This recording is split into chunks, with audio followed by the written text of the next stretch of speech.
दो प्रकार से मानव शरीर प्राप्त होता है।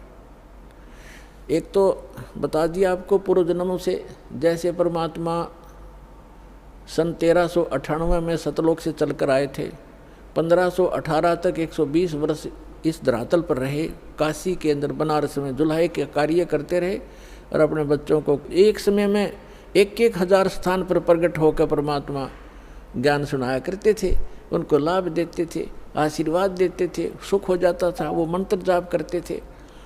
64 लाख शेष हो गए थे उस दानक के, जुलाए के, एक गरीब झोंपड़ी में बैठे व्यक्ति के 64 लाख शेष इतना सुख दिया था परमात्मा ने।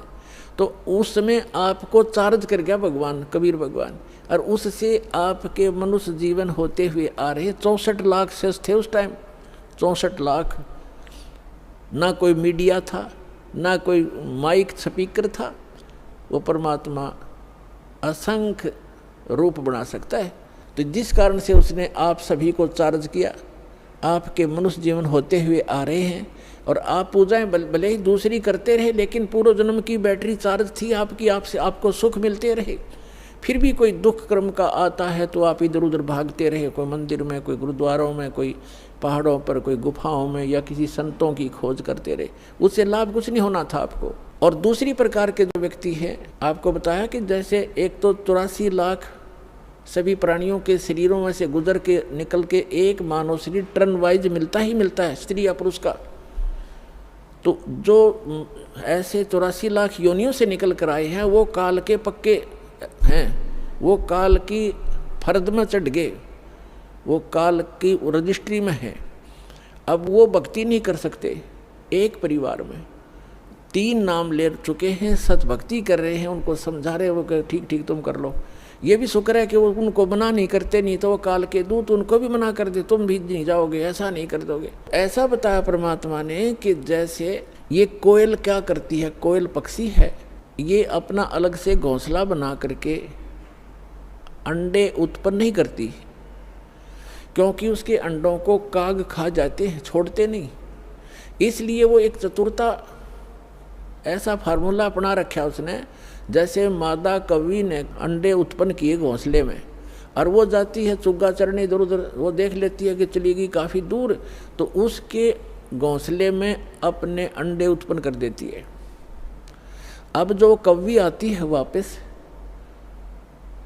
वो असमंजस में पड़ जाती है कि कौन से मेरे हैं, कौन से दूसरे हैं। तो वो इस असमंजस में उन चारों के चारों की ही परवरिश करना प्रारंभ कर देती है।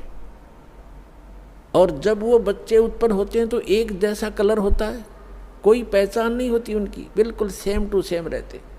और वो कोयल उस पर नज़र रखती है घोंसले पर कि अब ये कितना उड़ारी भर रहे हैं, कितनी दूर तक जा सकते हैं। तो तब वो दूसरे दूर पेड़ पर बैठ के अपनी बोली बोलती है, कुहू कुहू की आवाज़ लगाती है। जो कोयल के बच्चे होते हैं उनको प्रभाव होता है उनका, वो एकदम ऐसे ऐसे देखते हैं। जब वो फिर बोलती रहती है तो उड़कर वो अपनी माँ की बोली से आकर्षित होकर अपनी माँ की तरफ उड़कर चल पड़ते हैं। अब कौवी उनके पीछे पीछे उड़ती है कि मेरे बच्चे गए। कोयल आगे उड़ जाती है, दूर वृक्ष पर बैठकर फिर कुहू कुहू करती है, वो बच्चे फिर वहाँ से उड़कर आगे भाग लेते हैं। अब कौवी ये सोचती है ये तो गए सो गए, तेरे कहीं पिछले बच्चे रह गए, उन पर कोई आपत्ति ना आ जाए, उनको संभालूं आकर के। वो वापस आ जाती है। तो कहने का भाव ये है कि उस घोंसले में 4 बच्चे थे, 2 कोयल के, 2 काग के। कोयल वालों के वहाँ बोली असर कर गई, काग वालों के वहाँ में भी नहीं, वो देख नहीं रहे, वहीं बैठे आराम से। तो इसी प्रकार समझना, जो परमात्मा के पूर्व जन्म के संस्कारी बच्चे हैं, संस्कारवश एक ही घर में जन्म भी है, जो काल वाले हैं वो नहीं मानेंगे, और जो कोयल के बच्चे हैं वो सतलोक आश्रम वाला में जल्दी आ लेंगे, ज़्यादा देर नहीं लगाएंगे।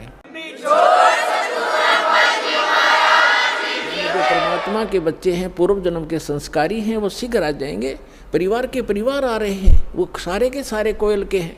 भले ही वो काल के घोंसले में यहाँ यानी इस लोक में जन्म हो गया, परमात्मा ने अपने बच्चों को, एक जैसी क्रिया थी पहले, तो अब बदल जाएंगी, एकदम चेंज हो जाएंगी सब क्रियाएं, भक्तों जैसे लक्षण हो जाएंगे।